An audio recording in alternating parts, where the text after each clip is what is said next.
तो पशु योनि में कौन जाएगा? देखो, जो रात के 11 बजे के बाद 3 बजे के बीच में भोजन करता है, ये निशाचर है। निशा माने रात, चर माने विचरने वाली। रात में खाना, रात में तुमको 8-10 बजे तक भोजन कर लेने का नियम।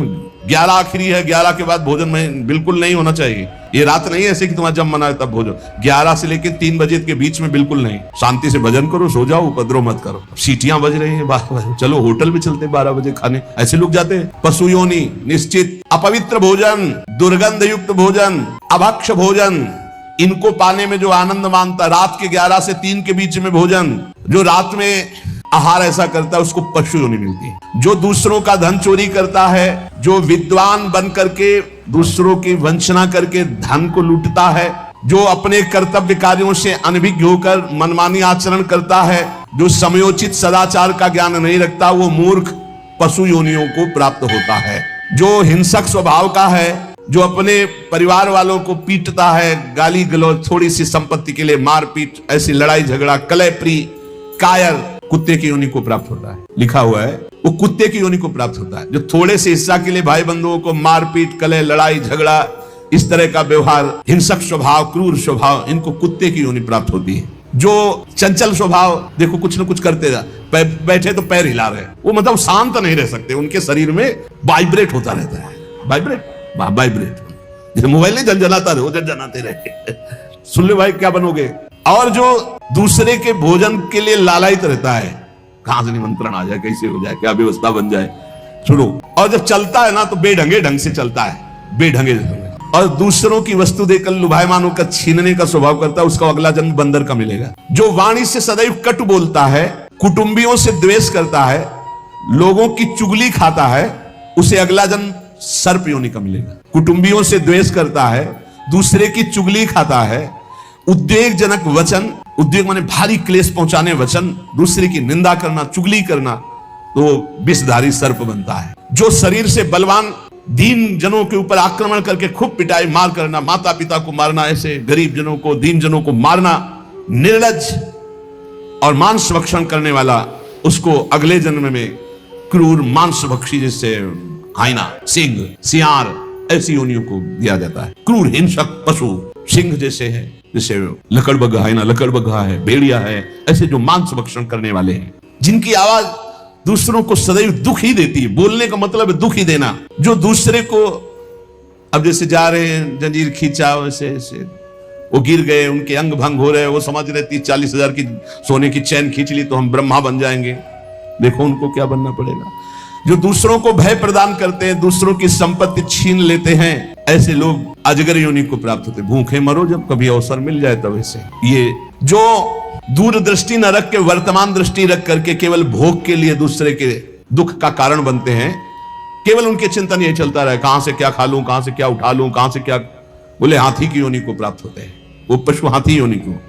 इस तरह से 83,99,999 योनियां हैं। जो भजन नहीं करते, भगवत विमुख है, उनको सब क्रमशः ये प्राप्त होती है। उपासक को चाहिए कि कम से कम इतना तो कर ले कि अगला जन्म मनुष्य का हो जाए, फिर भजन करे अगर कोई कमी रह गई हुई। अगर आप नाम जप करेंगे और एक बात ध्यान रखेंगे कि दूसरों को दुख ना पहुंचने पावे, तो पक्की बात है भगवान की कृपा से अगर भगवत प्राप्ति नहीं हुई तो दूसरा जन्म होगा मनुष्य का, और बहुत महान भक्तों के बीच में जन्म होगा। जन्म से ही भजन प्रारंभ हो जाएगा, आप यौवन अवस्था प्राप्त होते होते भगवत प्राप्त हो जाएगी, काम हो जाएगा। भजन एक ऐसी वस्तु है जो आपको बचा सकती है। अब इसमें कह रहे हैं कि जैसे आप भजन मार्ग में लगे हुए हो और आपको कोई गाली दे रहा है, आपने पलट के गाली दे दी तो आपका भजन छीन हो जाएगा। इसलिए भजन को बचाने के लिए कह रहे अकार पण्य मपारुष्यम संतोषा सर्दधानता, ये ब्रह्म ऋषियों की बातें हैं, बहुत काम की बातें हैं। अनुसूया गुरु पूजा दया भूतेषु पैशुनम सद्वीरेश दमः प्रोक्तो ऋषि शांत बुद्धि भी।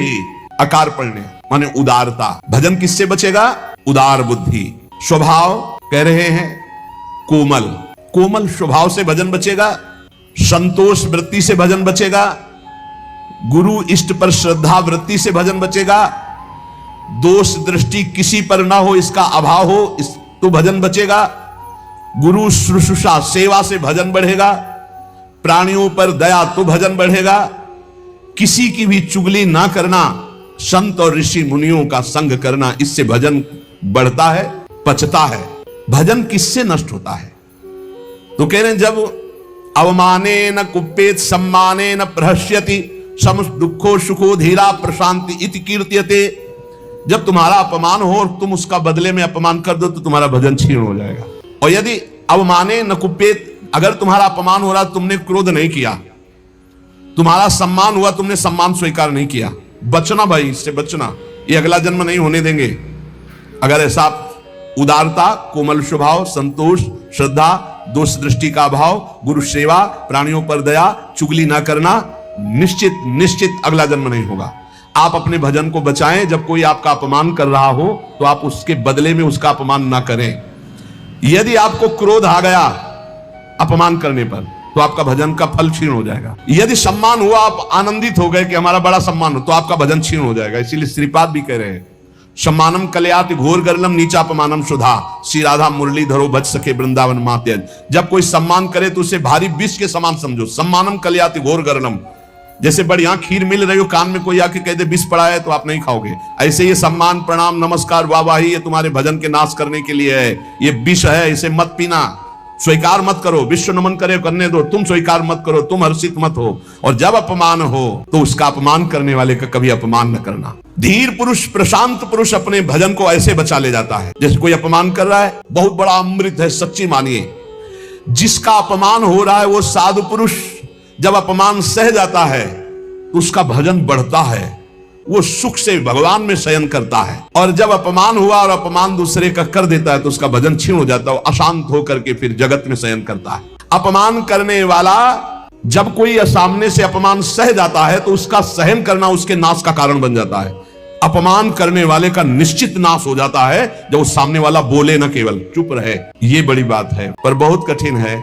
उस समय जब कोई अपमान कर रहा है, निंदा कर रहा है, आप शांत हैं, इसका मतलब आपके ऊपर गुरु कृपा है और आप अपने भजन को पहचानते हैं, भजन बचाना चाहते हैं। अपमानित होने पर चाहिए कि अपमान करने वाले की ना बुराई सुने ना बुराई करे। जैसे कोई आकर बहुत नीच आदमी आपको गाली दे रहा था, कान में अंगुली डालो, नहीं भाई वो नीच नहीं, भगवान उसके अंदर बैठकर मेरी परीक्षा ले रहे थे, मुझे पुष्ट कर रहे थे, वो नीच कैसे हो सकता है। अपने भजन पर दृष्टि रखे, ना उसकी निंदा करे, ना उसकी निंदा सुने, ना उसका बुरा चाहे। यद्यपि इसमें लिखा हुआ है कि जो अपमान करने वाला है उसका सर्वनाश हो जाता है। ऐसे महापुरुष का अपमान जब करे कि वो बोले ना केवल, तो वो अपमानित करने वाला पुरुष स्वयं नाश को प्राप्त हो जाता है। ये बड़ी बात है। कह रहे तिष्ठेद औमंता विनश्यति। अगर वो अपमान जिसका कर रहा है वो महात्मा भजन करने वाला शांत है, कुछ नहीं बोल रहा है, वो तो सुख से शयन करेगा परमात्मा में और उसका भजन सुरक्षित बच गया और जो भी कलमश हुआ होगा वो भस्म हो गया। लेकिन अपमान करने वाला बोले विनश्यति, उसका नाश पक्का हो जाएगा। अपमानित होने पर साधक को चाहिए कि कभी अपमान करने वाले की ना बुराई सुने और ना बुराई करे, उसका भजन बच जाएगा, भगवान की कृपा हो जाएगी। अमृतस्येव तृप्येत अपमानस्य योगवित् विषवच्च जुगुप्सेत सम्मानस्य सदा द्विजा। साधक को चाहिए कि अपमान को अमृत के समान पान कर ले, नीचापमानम सुधा। देखो साधक अपमान को अमृत के समान, जब कोई अपमान कर रहा हो तो ऐसे खुश होना चाहिए, काम बन गया। भगवत प्राप्ति में जो बाधक भाव है इसके अपमान करने से भस्म हो जाएंगे, भगवान हम पर प्रसन्न होंगे। मौन, कभी उसकी तरफ रुद्र दृष्टि से भी न देखो। अपमान करने, ये भागवतिक लक्षण है। अमृतस्येव तृप्येत अपमानस्य योगवित्, अमृत है अपमान। पर देखो ध्यान दीजिए, यदि आपकी कोई निंदा कर रहा है और सही में कर रहा है निंदा, तो तुम्हें सुधार करना चाहिए। वो तुम्हारे लिए अमृत नहीं है, वो विष है, सुधार करो। और अगर वास्तविक हमारी कोई गलती नहीं, हमारा अपमान, हमारी निंदा हो रही, तो नाचना चाहिए कि बहुत बड़ा विघ्न नष्ट हो गया और भजन में हमारी उन्नति अब पक्की होगी, पक्की उन्नति होगी, लौकिक और पारलौकिक। विषवच्च जुगुप्सेत सम्मानस्य सदा द्विज। साधक को चाहिए कि सम्मान से ऐसे बचे जैसे विष भरे भोजन से बचा जाता है। सम्मान स्वीकार न करे, प्रणाम नमस्कार ऐसे। श्री हरिवंश कोई कह रहा है, अब अगर पंचांग प्रणाम कर रहा है तो आप भी नमन कीजिए और निकल जाइए, व्यवहार मत बनाइए, दोबारा वो ना प्रणाम करे, ऐसी भावना रखिए। अगर ज्यादा आप उससे प्यार करेंगे कि ये प्रणाम कर रहा है तो सम्मान स्वीकार कर रहे हैं। सम्मान देने वाले से ज्यादा प्यार नहीं किया जाता। जल्दी, सम्मान विष है और अपमान करने वाले को प्यार दृष्टि से देखा जाता है। आप बड़े हितैषी हो, हमारा भजन बढ़ेगा, भगवान की प्राप्ति होगी। पर ऐसी अपनी तरफ से चेष्टा ना करे कि कोई अपमान करे। अपमान से सदैव तप की वृद्धि होती है। अपमानात् तपो वृद्धि, सम्मानात् तपः क्षया। सम्मान स्वीकार करने पर तपस्या भजन क्षय हो जाता है, और अपमान होने पर तपो वृद्धि, उसकी तपस्या की वृद्धि होती है। अर्चिता पूजितो विप्रा दुग्धा गौरी गच्छति, जो अपनी पूजा कराने लगता है, अपने प्रणाम स्वीकार करने लगता है, तो जैसे दूध देने वाली गाय दुर्बल हो जाती है, ऐसे वो तपहीन हो जाता है जो भारी प्रणाम नमस्कार पूजा स्वीकार करता है। स्वीकृति नहीं होनी चाहिए। पुनराप्याप्यते धेनु सतृणैः सलिलैर्यथा एवं जपैश्य होमैश्य पुनराप्याप्यते द्विजा। साधक को चाहिए कि यदि प्रणाम नमस्कार बहुत करवा चुका है, वैसा लगा कि मेरा तप क्षीण हो गया, तो बंद कर दे प्रणाम नमस्कार, और एकांत में बैठकर जैसे गाय को फिर अच्छा चारा पवाया जाए तो पुष्ट हो जाती है, ऐसे अपने साधन भजन करे, प्रणाम नमस्कार से दूर हो जाए। महापुरुषों ने भी ऐसी लीलाएं की जिससे प्रणाम नमस्कार बंद हो जाए। ये सबको भगवत स्वरूप मान के तुम प्रणाम करो, तभी बात बनेगी। कह रहे हैं कि अगर प्रणाम नमस्कार स्वीकार कर लिया जाए तो सम्मानाच्च तपक्षय, उसका तप क्षय हो जाता है। गंगा जी की ही एक ऐसी अमोघ महिमा है कि जिनके दर्शन मात्र से पाप नष्ट हो जाते हैं। गंगा जी मतलब श्रीधाम वृंदावन से इस समय जैसी आसक्ति प्रकट की वृंदावन ने, ऐसी गंगा जी से आसक्ति। गंगा जी छोड़कर कहीं नहीं जाना, किनारे ही जो तीर्थ मिले मिले, कहीं नहीं जाना, नगर में भी ऊपर नहीं चढ़ना, वही जो आहार मिले गंगा का। क्यों कैसे बताएं, क्या परमानंद स्वरूप गंगा जी हैं, जिनके दर्शन मात्र से सारा पाप नष्ट हो जाता है गंगा जी से। और आपको बताएं, अधिकतर बड़े महापुरुषों का दर्शन गंगा किनारे जो प्रकट में थे और जो अप्रकट थे, नानक देव जी का पहला साक्षात्कार गंगा के किनारे हुआ। वृंदावन पावन पुलिन, ये सब गंगा की रेती पे। वृंदावन पावन पुलिन प्रियालाल, ये गंगा की रेती सेनपुर, साक्षात गंगा से प्रकट होते हुए सिद्ध मां। बड़े चमत्कार गंगा मैया के, बड़े चमत्कार, अद्भुत, मतलब वाणी लड़खड़ाती है उनकी महिमा को। कहते हैं कि वो महिमा तो इस जीवन में देखिए ना, इसलिए बड़ी दिव्यता गंगा जी में।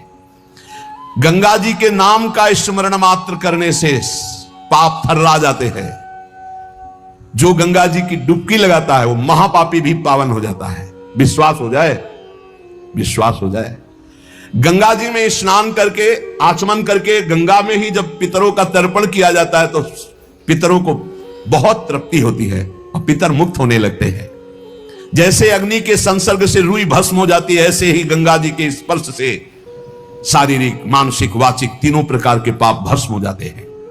गंगा गंगीत यो ब्रुयाद योजना नाम सतैरपि, जो 100 योजन दूर, 400 कोस दूर से गंगा गंगा गंगा बोले, मुच्यते सर्व पापेभ्यो विष्णुरुकम स गच्छति, वो शरीर निष्पाप हो जाएगा, वो वाणी निष्पाप हो जाएगी, उसका मन निष्पाप हो जाएगा और वो भगवत धाम का अधिकारी हो जाएगा। जो 400 कोस दूर से भी गंगा गंगा गंगा, सब गोरा ही गोरा है। गंगा जी गोरी, महादेव जी गोरे, तो फिर उन्होंने उठा कर फेंक दिया ऐसे गोरे प्रेम रसासों में। कभी सोचा नहीं था कि कभी वृंदावन, कभी सोच में ही नहीं था वृंदावन। बड़ी अनन्य बात है, इतनी निर्भयता थी। अब गंगा किनारे तो गांव में लोग ऐसे ही लाश प्रवाहित करते हैं ना, कुत्ते वहां के बहुत प्रवीण होते, बीच धारा से घसीट के लाश ला के ऐसे, और वहीं किनारे हम भी पड़े हुए हैं, वहीं वो चीथ रहे, कोई फर्क नहीं पड़ता, एकदम निर्भयता। भगवान शिव की अनन्यता। गंगा जी को जब देखते हैं तो एक तो धारा में प्रवाहित होती है, भगवान शिव के जटा में भारी तन्मयता। गंगा जी की विशुद्ध कृपा, अपार शक्ति। कह रहे सैकड़ों योजन दूर से अगर गंगा गंगा गंगा ऐसा पुकार दे तो उसका शरीर पवित्र हो जाएगा, उसका मन पवित्र हो जाएगा, उसकी वाणी पवित्र। कल नरकों का वर्णन हुआ था, आज नरकों से उद्धार का वर्णन हो रहा है भाई। गंगा जल का आचमन करने वाला, गंगा जल का स्नान करने वाला, गंगा की धारा का दर्शन करने वाला, 400 कोस दूर से गंगा गंगा गंगा ऐसा उच्चारण करने वाला नरक नहीं जाएगा। कल जब नरकों का वर्णन हुआ था तो कई लोगों के बातें आई थी कि हमारे 38 के 38 हमारे में लक्षण है, अब क्या होगा। कोई कहता हमें 5 है, कोई कहता हमें 2 है, इसका मतलब नरक जाना पक्का है। तो आज उसकी काट सुन लो। नाम संकीर्तनम यस्य सर्व पाप प्रणाशनम, करना मत अवलो नसानी, अब ना सही हो, पहले नियम लो कि आज के बाद नहीं करेंगे। नाम कर संकीर्तन करो, प्रभु का चरणामृत पियो, कभी अवसर मिले तो गंगा जी के समीप जाके साष्टांग दंडवत करके डुबकी लगाओ, आनंद पूर्वक खड़े होकर कुछ देर नाम जप करो, नरक वरक नहीं मिलेगा, सब बढ़िया मंगल हो जाएगा, पर करना ही पड़ेगा। कह रहे जो गंगा जी में स्नान के लिए कभी नहीं गए, ना गंगा जी का नाम लिया, ना गंगा जी पे श्रद्धा करते हैं, ऐसे लोगों की जीवन में जो आचरण बनते हैं वो बड़े निरर्थक होते हैं और ऐसे लोगों की ही दुर्गति होती है। पर गंगा जी का एक बार का स्नान निष्पाप कर सकता है, पूर्ण विश्वास होना चाहिए। एक बार हरिद्वार में बहुत लोग गंगा स्नान कर रहे थे। पार्वती जी ने कहा कि देखो इन सबका उद्धार पक्का हो गया, क्योंकि हम देवी की महिमा को जानती है गंगा की। ये सब स्नान करके, पूर्णिमा का पर्व है, ये स्नान करने पक्का निष्पाप हो गए। महादेव जी ने कहा नहीं नहीं नहीं। बोले क्यों प्रभु? बोले इनमें कोई गंगा स्नान कर रहा है, सब पानी में डुबकी लगा के आ रहे हैं, गंगा में थोड़ी लगा। तो प्रभु आप भी एक आश्चर्य में बात करते, साफ देखो ना कितने भाव से नहा नहा के आ रहे हैं। बोले अच्छा इनको विश्वास नहीं गंगा जी पे, इसलिए पानी पे डुबकी लगाते हैं। कोई एक होगा जिसे विश्वास होगा। देखो अभी हम परीक्षा करते हैं। रास्ते में बैठ गए कि जैसे गिर गए हो ऐसे वृद्ध का रूप रख के गिरे हुए। अम्बा जी तो नवीन रूप धारण करके बोले जो निकले उससे जो हम कहें सो कहो। तो जो महादेव जी ने सिखाया तो कहते भैया ये हमारे पतिदेव गिर गए, थोड़ा हाथ सहयोग दीजिए, पकड़ के उठा दीजिए, अकेले उठ नहीं रहे, आप आइए। और जब कोई आने लगे तो कहना निष्पाप पुरुष ही हमारे पति को छू सकता है, अगर पापी छुआ तो भस्म हो जाएगा। बस इतना तुम्हें बोलना है, ठीक है। अब जो निकलते बोले भैया आप गंगा नहा के आ रहे हो? बोले हाँ। तो बोले आप तो निष्पाप हो ही गए होगे, हमारे पति फिसल के गिर गए, हमारे पति निष्पाप हैं, और जो निष्पाप पुरुष इनको निकाल सकता है, अगर कोई पापी छू लिया तो भस्म हो जाएगा, आप सहयोग करो। बोले गंगा तो नहा के आए पर पाप बहुत तो हुए, अगर कहीं पाप नष्ट न हुए हो तो भस्म ही हो जाएंगे। नहीं, कोई नहीं, किसी की हिम्मत नहीं पड़ी कि महादेव जी को निकलवा दे, क्योंकि जहां ये कहती कि अगर पापी पाप तो हुए यार, अब पता नहीं गंगा नहाने में नष्ट हुए कि नहीं नष्ट हुए, बेकार को भस्म हो जाए ऐसे। उनमें एक आदमी सरल भाव से गंगा गंगा गंगा माँ गंगे स्नान किया। बोले भैया हमारे पति को निकलवा। बोले अच्छा भैया लुटा रखा। बोले भैया एक बात सुन लो, हमारे पति निष्पाप हैं, अगर पापी पुरुष छुएगा तो भस्म हो जाएगा। बोले भैया आपको विश्वास नहीं, गंगा मैया में स्नान करके आ रहा हूं, अब भी पापी हूं। और तत्काल भगवान बाहर निकाल के शिव, जब वो चला गया तो भगवान शिव ने कहा ये केवल गंगा स्नान करके आया। इसकी अर्थात भाव विद्यते देवा ना पाषाणे ना मूर्तये। यदि हम भगवान के नाम, भगवान के धाम, भगवान के इन पावन तीर्थों पर दृढ़ विश्वास करते तो बहुत जल्दी लाभ प्राप्त होता है। ये विश्वास के लिए सुनाता है शास्त्र, ऋषि मुनि सब, ये विश्वास के लिए सुनाते। हमें दृढ़ विश्वास कर लेना चाहिए कि अब हमारा कल्याण तो हो ही गया। जैसे गंगा जी क्या है?